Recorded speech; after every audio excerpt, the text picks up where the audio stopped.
నమస్తే, welcome to focus TV special story. సాధారణంగా బిజీగా ఉండే హైదరాబాద్ రాజీవ్ గాంధీ అంతర్జాతీయ విమానాశ్రయం ఒక్కసారిగా గందరగోళానికి కేంద్రంగా మారింది. టెర్మినల్ అంతా రద్దీ, నిరాశ, ఆందోళనతో నిండిపోయింది. దీనికంతటికీ కారణం ఇండిగో ఎయిర్లైన్స్. ఆ రోజు ఒక్క ఇండిగో నుంచి ఏకంగా 69 ఫ్లైట్లు రద్దు కావడంతో ప్రయాణికుల పరిస్థితి అగమ్యగోచరంగా మారింది. నా ఫ్లైట్ రద్దయింది, ఎందుకు రద్దయిందో చెప్పట్లేదు. ముంబైలో ముఖ్యమైన మీటింగ్ ఉంది, ఇప్పుడు ఎలా వెళ్ళాలి? నేను మా అమ్మగారిని కలవడానికి వెళ్ళాలి, నన్ను వెళ్ళనివ్వండి అంటూ ప్రయాణికులు ఎయిర్లైన్ సిబ్బందితో వాగ్వాదానికి దిగారు. వందలాది మంది ప్రయాణికులు సాయం కోసం, సమాధానం కోసం ఎదురుచూశారు. విమాన ప్రయాణం అంటేనే ఆకస్మిక రద్దుల భయం వెంటాడుతుందని ఈ ఘటన మరోసారి నిరూపించింది.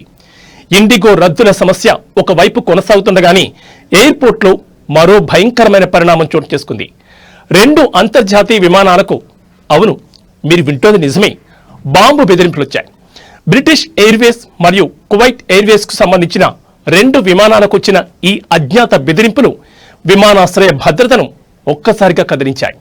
అధికారులు తక్షణమే స్పందించారు. విమానాశ్రయంలో హై అలర్ట్ ప్రకటించారు. బాంబు డిటెక్షన్, డిస్పోజల్ స్క్వాడ్లు, సెంట్రల్ ఇండస్ట్రియల్ సెక్యూరిటీ ఫోర్స్ రంగంలోకి దిగాయి. ప్రతి మూలన, ప్రతి లగేజ్ బ్యాగ్ను క్షుణ్ణంగా తనిఖీ చేశారు. గంటల తరబడి సాగిన ఈ ముమ్మర తనిఖీల తర్వాత అదృష్టవశాత్తు అది వదంతుల బెదిరింపు మాత్రమేనని తేలింది.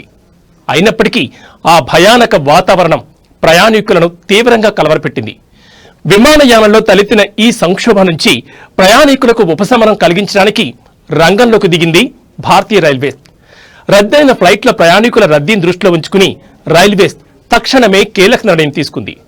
దేశంలోని వివిధ ప్రాంతాలకు వెళ్లే ముఖ్యమైన రైళ్లలో ఏకంగా 116 అదనపు కోచ్లను ఏర్పాటు చేశారు. దీంతో ఫ్లైట్ల రద్దుతో ఇబ్బంది పడ్డ వేలాది మందికి రైలు ప్రయాణం రూపంలో ఒక ప్రత్యామ్నాయ మార్గం లభించింది. ఈ గందరగోళం నడుమ ఒక భావోద్వేగ పూరితమైన కథ సోషల్ మీడియాలో వైరల్ అయింది. హైదరాబాద్లోని ఒక టెక్ కంపెనీలో పనిచేసే జంట వారి పెళ్లి రిసెప్షన్ కోసం సొంత ఊరికి వెళ్లాల్సింది. కానీ వారి విమానం రద్దు కావడంతో రిసెప్షన్కు సమయానికి చేరుకోలేకపోయారు. నిరాశ చెందకుండా వారు అక్కడికక్కడే ఒక నిర్ణయం తీసుకున్నారు. మొబైల్ ఫోన్ తీసుకుని రిసెప్షన్ జరుగుతున్న హాల్కి వీడియో కాల్ చేశారు. వేదికపై వారికి కేటాయించిన సీటు ముందు వారి మొబైల్ను స్టాండ్లో పెట్టి వర్చువల్గా తమ రిసెప్షన్కు హాజరయ్యారు. బంధువులంతా వారిని చూసి నవ్వారు, ఆశీర్వదించారు.